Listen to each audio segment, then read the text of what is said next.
Assalamualaikum Bunda, sudah baca belum artikel terbaru yang ditulis oleh Dr. Dafrina Rianda yang judulnya Stunting sulit diturunkan jika pemerintah biarkan produsen agresif memasarkan susu formula. Jadi ternyata untuk menurunkan jumlah stunting, Kementerian Kesehatan kita mengeluarkan kampanye Cegah Stunting Itu Penting yang terdiri dari beberapa langkah di mana 2 diantaranya adalah anak bayi itu sebaiknya minum ASI dan jika sudah makan sebaiknya mengkonsumsi protein berkualitas tinggi. Hal itu sangat sejalan dengan prinsip nutrient dense. Ada beberapa poin penting yang dijelaskan oleh Dr. Dafrina. Yang pertama adalah sufor tidak dapat mengalahkan ASI, terutama fungsinya untuk kekebalan tubuh anak. Di mana kekebalan tubuh anak itu penting sekali untuk mendukung tumbuh kembang anak yang optimal. Karena kalau kekebalan tubuh anak rendah, maka zat gizi yang masuk itu akan digunakan untuk melawan infeksi dan bukan untuk tumbuh. Lalu yang kedua, sufor tidak dapat menggantikan peran dari nutrient dense food untuk MPASI anak.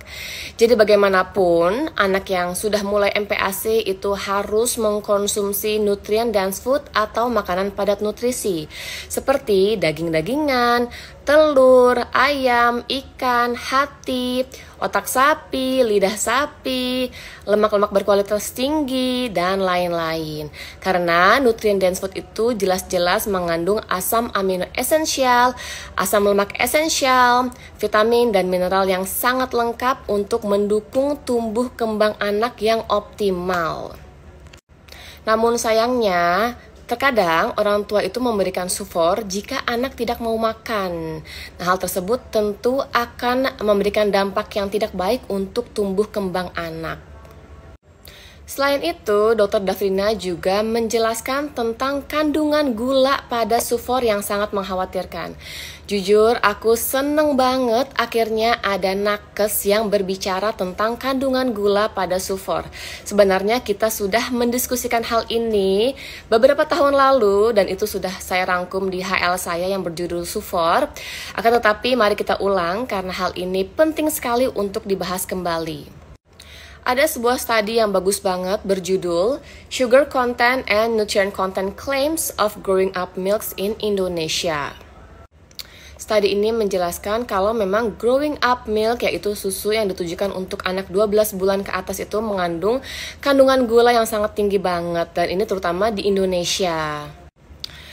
Jadi kandungan gula yang tinggi itu membentuk preferensi rasa manis sejak dini pada anak yang membuat anak itu jadi menolak makanan-makanan yang bernutrisi. Jadi anak cenderung menolak makanan yang nutrient dense, sedangkan yang dibutuhkan anak tersebut justru makanan yang nutrient dense. Oleh karena itu, mengkonsumsi makanan atau minuman manis sejak dini itu memberikan dampak yang kurang baik untuk preferensi lidahnya. Selain kandungan gulanya yang sangat tinggi dan mengkhawatirkan, sebenarnya komposisi sufor secara keseluruhan itu juga tidak baik. Menurut Monteiro et al., sufor dikategorikan sebagai ultra processed food atau makanan ultra proses. Lalu menurut Pomeranz et al., komposisi utama sufor itu terdiri dari susu bubuk, sirup jagung padat, gula tambahan, dan juga minyak sayur. Tentu seperti yang telah kita pelajari selama ini, komposisi tersebut tentu jelas tidak dapat mengalahkan manfaat dari nutrient dense food yang jelas-jelas kaya akan nutrisi. Lalu Dr. Dafrina pun juga membahas tentang klaim kesehatan yang diiklankan oleh sufor. Jadi ternyata belum ada aturan tentang klaim gizi dan kesehatan khusus sufor batita.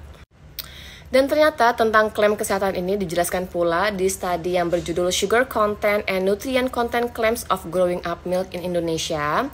Jadi dijelaskan kalau ternyata klaim kesehatan dari sufor itu sendiri sudah dipertanyakan selama lebih dari 3 dekade. Bahkan sejak tahun 86, WHO atau World Health Assembly bersepakat kalau sufor tidak diperlukan untuk kesehatan nutrisi anak. Lalu tahun 2019, panel expert termasuk American Academy of Pediatrics dan The Academy of Nutrition and Dietetics menyuarakan bahwa sufor tidak diperlukan dan tidak direkomendasikan untuk anak di atas 12 bulan karena kekhawatiran akan kandungan pemanis yang ada pada sufor. Sebenarnya banyak sekali yang ingin dibahas, tapi seperti tidak mungkin untuk dibahas semua di kesempatan kali ini. Terutama untuk draft Codex 2018 yang sebenarnya itu sudah mengatur aturan untuk pembentukan sufor yang baik gitu ya. Jadi sebenarnya sufor itu tidak boleh mengandung sukrosa dan fruktosa. Jadi kalau ada sufor yang mengandung sukrosa atau fruktosa itu diklasifikasikan sebagai non-compliant atau tidak patuh. Sedangkan di sini banyak sekali sufor yang mengandung sukrosa dan juga fruktosa.